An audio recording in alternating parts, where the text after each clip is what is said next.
Ya, kembali lagi di Apa Kabar Indonesia Pagi, menyambung pertanyaan yang tadi Pak Supri. Jadi kemarin jawabannya Pak Prabowo juga tidak menjawab mungkin atas pertanyaan 01 dan juga 03 mengenai tadi dikatakan MK. bahwa MK begitu ya.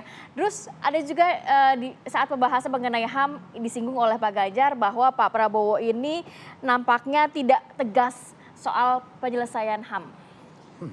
Jadi pertama soal MK yang disampaikan Pak Prabowo bahwa kita bukan lagi anak kecil, semua orang sudah paham.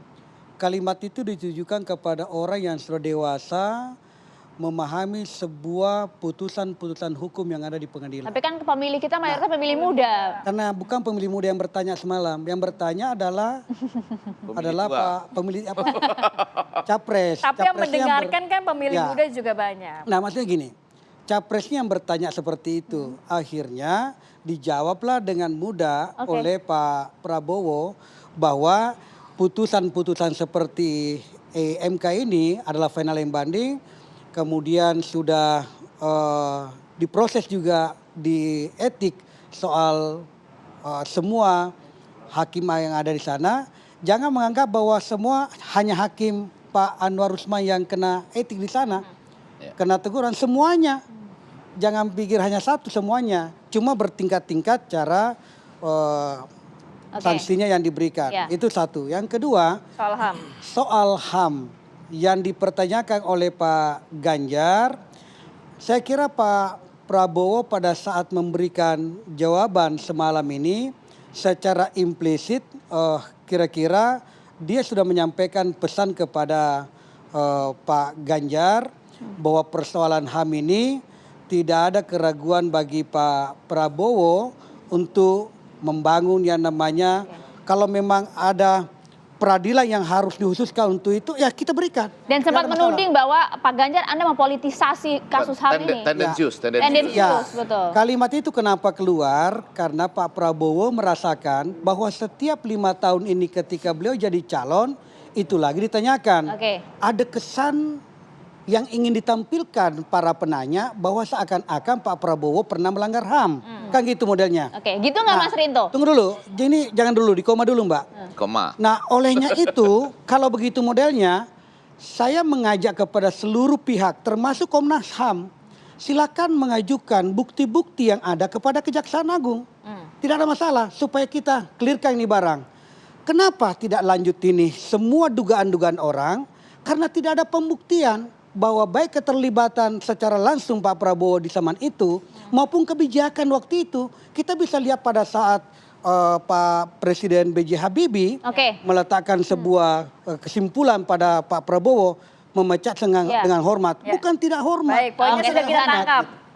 Tendensius sekali Anda Mas Rinto. Kalau saya rasa ya, orang yang paling tidak mendapatkan keadilan di Republik ini adalah Pak Prabowo. Dari tahun 98 sampai saat ini, beliau dituduh sebagai pelaku kejahatan hak asasi manusia. Dan sampai saat ini pun, beliau tidak mendapatkan yang namanya kepastian hukum terkait tuduhan yang dialamatkan kepadanya. Jadi kalau Ganjar jadi presiden, Pak Ganjar akan mengusut itu untuk memberikan kepastian hukum kepada Pak Prabowo, apakah dia pelanggar HAM atau tidak. Jadi maksud pertanyaannya apa sebenarnya? Maksud pertanyaannya adalah kalau Ganjar jadi presiden, Pak Ganjar akan mengusut semua kejahatan-kejahatan HAM yang pernah terjadi di Republik ini, termasuk memberikan kepastian hukum terhadap nasibnya Pak Prabowo. Tapi malah dituduh gitu sama Pak Prabowo. Ya, ini sebenarnya bukan tuduhan, bukan juga ada pertanyaan tendensius. Justru Pak Ganjar sedang memberikan kepastian hukum kepada meyakinkan Pak Prabowo. Pak Prabowo, kalau saya jadi presiden, saya akan membuka ini semua kasus-kasus masa lalu dan termasuk memberikan kepastian hukum terhadap tuduhan-tuduhan yang dilamatkan kepada Bapak. Inilah kejahatan yang tapi yang ditangkap malah berbeda ya nampaknya ya. Ini kejahatan terhadap Pak Prabowo. Sampai saat ini beliau ini dituduh setiap 5 tahun sekali lagi. Jadi makanya harus dituntaskan itu tadi maksudnya. Ya makanya harus dituntaskan. Siapa yang menuntaskan? Yang bisa menuntaskan hanya Pak Ganjar. Mas Solid melihat ini sebagai politisasi HAM nggak dibahas selalu 5 tahunan? Saya pikir kalau masalah HAM itu value yang paling penting itu adalah impunitas. Apa yang sudah kesalahan atau pelanggaran HAM masa lalu memang harus dituntaskan. Kalau itu tidak dituntaskan, maka akan bisa terjadi berulang lagi. Dan ini yang harus kita kawal. Dan Pak Anies itu bukan hanya kasus yang disampaikan oleh Pak Ganjar ya, tapi menyampaikan ada beberapa kasus, misal Harun Al-Rashid dia adalah pendukungnya Pak Prabowo di 2019. Beliau meninggal, orang tuanya diajak ikut debat tadi malam. Tidak jelas kasusnya seperti apa, dan Pak Anies berjanji akan menuntaskannya. Kemudian Bu Mega yang KDRT, Mega Suryani Dewi. Mega Suryani Dewi.